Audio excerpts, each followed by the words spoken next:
চলো বন্ধুরা, আজকে যে শিব শক্তি ধাম। তা আজকে আমরা এসেছি গোপালমাটির শিব শক্তি ধাম। কোনো প্ল্যান ছাড়াই বাসে করে চলে এলাম শিব শক্তি ধাম। এসে পরে আমরা বাইরে কিছুক্ষণ ওয়েট করলাম আর কিছু ভিডিও শ্যুট করলাম। তারপর আমাদের দরজা খুলে দিল।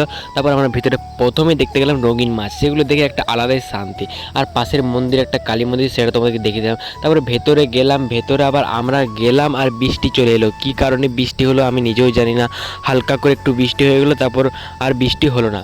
আর এই যে শিব শক্তি ধামের লুকটা তোমরা দেখে নাও একটু, জাস্ট বাও লাগছে।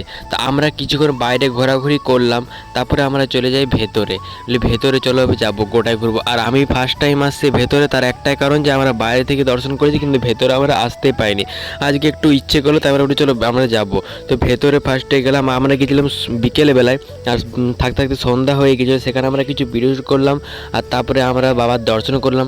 দর্শন করার পর সেখানে আরতি হয়, তো আরতিটা সেখানে দেখতে পেলাম, এটা অনেক আমাদের কাছে। সেখানে আমরা আরতি দেখলাম। আরতিটা চলো তোমাদের একটু শুনিয়ে দিই।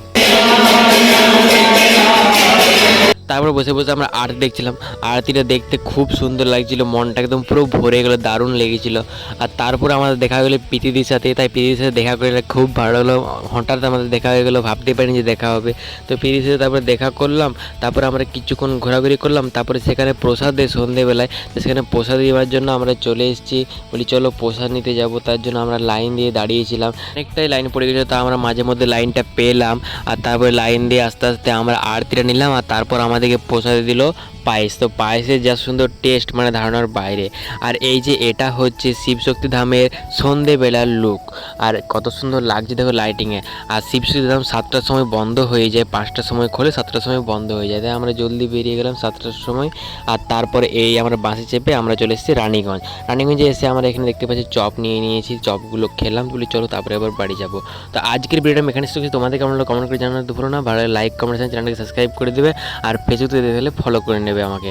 আর এই ভিডিওটা বড় ভ্লগ চলে এসছে, তোমরা নিচে গিয়ে দেখে নেবে। টাটা বন্ধুরা।